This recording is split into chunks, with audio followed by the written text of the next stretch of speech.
You ready? Yeah, I'm ready. Woo! You ready? Everybody?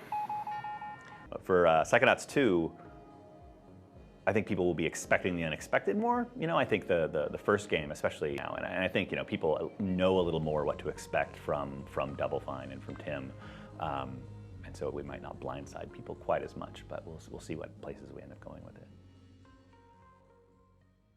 So those look super sweet now. So the feet should never end up like hanging off to the side of the rope like they were doing before. This edge is a little below. Oh, yeah. But I'm going to take a look. If the primitives and moves are at this level coming out of pre-production. On the screen, which I was hoping you could show All everybody. right, Zach. cool. We did this just as a test, so we aren't actually planning on using this for the game. We don't plan on going back to Whispering Rock right now. None of this is going to be ever seen by anyone except for right here. Yes. We built it to burn it. Yes, but we did learn a lot of stuff. So, but you can also see early version. This is Raz moving around.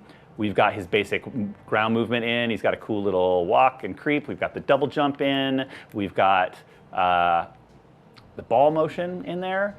And we've also got this beautiful, beautiful rendition of the kids' camp. Spoilers, the art test came out looking really pretty. Came out looking very, very nice. You can do a million things. Yes, it's a big move set, and one of the things that was important for me from the design was to get a lot of that basic stuff in before we started prototyping new things. It was important for me and for the team to get the basics working well, and we spent a lot of time making just the core like ground movement feel good, the jumping and the double jump, and to also get the metrics in so that we understand like how long is a jump, how long is a double jump. Yeah, and we also have our sweet Raz model, who's got some nice facial animation. He looks very determined in his run now. I like it because it's both acrobatic and kind of zen. We might not keep any of this stuff. Yeah. He's got like this little balloon glide now, and it's multiple. And then also just the detail of the world. You can see this nice foliage that Molasses Flood did, all the little wildflowers, and just the density of the world. And for a platformer, it's really important to be able to read the world and understand where you can go and where you can't go and where you can explore. And so starting to explore how we lay out levels so that you understand where the points of interest are. Beautiful. Nice. That's all right. Beautiful. We did start with the assets from the original game, and they've been sort of completely remade. They weren't, you know, like painted over. They were actually remade from scratch. So there's still a few of the old ones. This outhouse is old. This tree stump is still old. And if you go over here, this is the old background assets. That's the old skybox. And you can see if you go all the way over here, you can see the old low poly version. They looked like originally. I know, the original game. The bacon around the lunch. Doesn't look as good as you remember, actually. Man. So it was a big change from that to to this. So cool. So the other thing we've been working on is, in addition to just getting all the core gameplay up and running, so we can take a look at some of those in Action Land here. Like we've got the trapeze that is not ready for prime time. I like how you grabbed it reverse style. Yeah, and then put his face through. We've got like the ledges, and you can see this is kind of like the thing that we use to figure out what all the distances are and check to make sure that they're still working. So double to foot land, so a double jump to a foot landing should be 290 meters, whereas a double jump to 290 meters. No, sorry, pulls are in. Monkey climbing. And he now does this at the top of the What? That's amazing. Da, da, da, da, whoosh. Yeah, he does it the hard way. And down the rail. Boing. Woo. Beep. Yep, there we go. Yeah, so we got the basic version. Go back and forth. You could drop down, swing the hand over around. hand. What? Yep.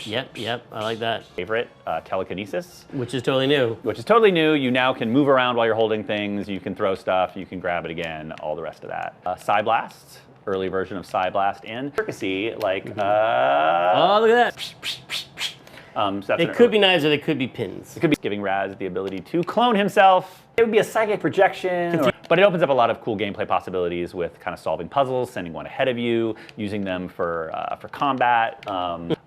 We also have started doing some initial AI work and initial combat work, but we do have basic combat in. And his glasses fall off. Yes, and now you can. Psy Blast.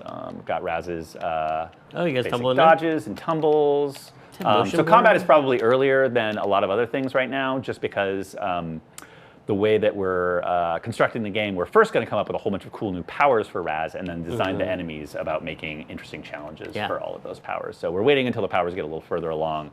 Other sneak up. Oh, big group attack. Big group of Razes. There we go. And then they roll on out of there. Woohoo! Let's get out of here. There we go. Back to work. Hit it. all our levels are, all the places you go, all the things you fight, all the... It's like you hit play and then you're in the game. It takes no time at all. It's super awesome. You can even do stuff where you're playing, you can pause it, move a platform, and then hit play again, and then you're like testing out exactly what you just did. It's spectacular. You need the player to be engaged, and you get smarter about how you apply those things, where it's like, yes, this is the right level of detail for this particular object, but it's also something that you as a author, artist, whatever, are going to be able to put together in a way. But when I knew Zach was here,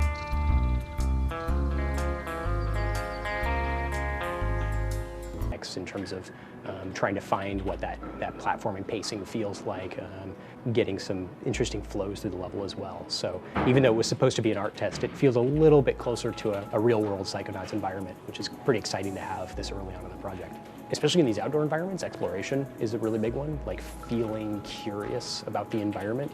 And curiosity is a word that is important to us in terms of letting the player guide themselves through those environments. So being able to see a pretty big open environment in front of you, feeling curious about different aspects. And so it's really important for me to catch that stuff really early so that we don't spend a ton of time working on an environment from an art standpoint that isn't actually interesting and fun, that we can improve that stuff in the early stages. It's like the Pacific Northwest woods, and so there's going to be our art test, our Quarry art test map that we've been putting together. Basically, we wanted to pick a natural environment for Psychonauts 2 to rebuild in the new engine and test out a lot of our material workflow, how we're using some of the... But something like this will be in the game. Something like this, yes. We did. This is an actual real location for Psychonauts 2, which is overrun by squirrels. More kind of psychonautical. And getting some of the kind of wonkified geometry and the use of kind of these swirls. You'll see that motif, the little swirly logo that's kind of repeated in a lot of places, as well as just working again on kind of a density of decoration, all this nice sorrel on the ground. Polished thing we had shown was sort of the Quarry exterior, which was an art test of all of our kind of lighting and material treatments and how we deal with real-world exterior spaces to impact the look of Psychonauts. So this is... Just joined the team pretty recently, and the team has been putting together and then just playing with these fun primitives, like I was talking about earlier. And you work your way into the abandoned Titanium mine, and then eventually to the Quarry where the Psychonauts headquarters is. We've also been working a lot on our basic RAS motion and getting a system so that RAS can move smoothly between poles like that. That was smooth. It was smooth. We've made our tight ropes even fatter than ever. They've got a lot more licorice whip. Makes them a lot easier to see. And then being able to continue going on. I think that's a really, really important part of what we're working on right now. So from here, we're using this as kind of a basis, and we built out a lot of the basic kit that we'll be using for decorating the area, and we'll be using this to build out actual production levels starting pretty soon. Because I think you understand by that time where your destination is, where you want to be going, and so try not to impede the player as they're trying to make their way up there. Really making those action paths feel satisfying from a... Good recovery. I think, yeah. What? Turn that mess up into a dress up. I did almost fall. But yeah, trying to find that feels really good as you're moving through these environments. But it doesn't feel like the flow that you can have jumping up there is super great, and it's definitely something. One of the things we talked about that people really remembered about Psychonauts is that sort of open, childlike exploration of a natural environment. And when we talked about how much base we wanted in the game and how much interior kind of office-y space, like you're hitting the moves that you want, you're hitting the jumps, the cantilevers, the tight ropes. Summer campy, exploring the world. So there'll be the headquarters itself, which will be kind of a cool 60s spy office environment. But then things like this abandoned Titanium mine and the wilderness and forest around the camp, and then some other surprises that we're talking about. Aspects of it, wanting to explore those things, getting rewarded for doing that. All right, well, we're just about out of time. There's a really good list of things. I'm super proud of where this thing ended up. Yeah. I think it ended up, but we will not be showing that right now. But it's going to look amazing. It's going to look amazing. It's gonna Watch, look completely... we'll just put something else in, and then I'll pretend that I'm looking at it. Okay. Eventually built for Psychonauts 2, even if it was just something that goes into a document as a lesson learned and a best practice for the future. Powers, and we're just starting to build out our giant hub and our first brain levels. But the thing we were going to show today, we're not going to ruin it. Secret brain content. Secret brain content. But we can Raz. but Raz was perfect before. And he died mysteriously. No. How did you make Raz? Did you use polygons? Yeah, I mean, we sort of had this, the only person to ever model Raz, actually. I think, yeah, he's the only person who's built an official Raz. Do not trust anybody else to model Raz. Yeah. Building Raz because Scott really cares about the exact shape of the earmuffs. And whenever we do any sort of like toy or doll or painting or whatever, there's always like, you're not the right size, and he always draws over them until they're the right shape. Yeah. And then some of this could be pushed, the wonkiness could be pushed a bit. What's the wonk factor on that, Rusty? What we might think in the those. No, he's strong. Look at that. Yeah, I know. He's got a Mardi Gras head. He's just got a big old Mardi Gras head. What is this amazing space that you're in, by the way? Great Raz adventure. Right in the middle of production, we have a new Raz that we released to our backers and showed them some of his new moves and new look. Yes. He's got a new outfit. And yeah, we're developing some of the first new abilities, and we'll be sharing that along the way with our backers as we go, but anyone can look at our Fig page and see all the new stuff. I know, you're known as Interior Art HQ. No, so fans are gonna go nuts when they realize they get to go to _art test. So the last thing that we had shown, and this was our test of how we deal with interior spaces. This is like a first pass at the headquarters. Yeah, this is the headquarters lobby, so you can see some of the cool iconography. You can see the quarry actually out there. Could end up looking a lot different. Despite being lovingly decorated and super cool looking, nice chairs. There's not really platforming affordances and things to run around on in here. So this is getting totally redesigned for the real game, but it does serve as a really cool backdrop to show off Raz. I think people might be interested. You start by using very simple primitive shapes to sort of block out the level. And that helps you iterate and design Faster. pretty art. Yes. In box phase right now, as is all of our brain levels, and you can see sort of this is the early version of a lot of the quarry area. And you can see all of the player interactables that Raz can climb around on. Is this the Rocket League section where the jet hits a soccer ball around? Yes, this is going to be our mini. It's actually a 20-sided die, and it's a giant D&D game. Wait, I just got an idea. That's also good. That would be awesome. Yeah.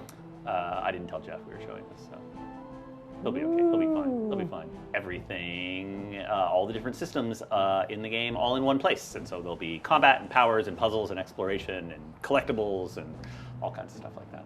So that's our big push over the next couple of months for the team right now. Yeah, that's something we're not going to maybe throw away. No, we're going to actually we're making shipping content now. Cool. And not just testing pipelines. Along with all of the systems we're working on in pre-production, one of the things that was most important was to get a lot of our core player moveset nailed, and a lot of our efforts have been into building out, getting all his old moves up and running, and then building up. And that one specifically, I just have not gotten around to fix. Look, see, there, that way, it's fine. You just fixed it. I didn't. Well, he looks all intense and cool. He's down, and then he'll spring off it. Oh, neat. Okay. Yeah, there's some other exciting. We mentioned Rhombus of Ruin, and we are actually going to be doing a physical copy of Rhombus of Ruin. We can't call it that. No.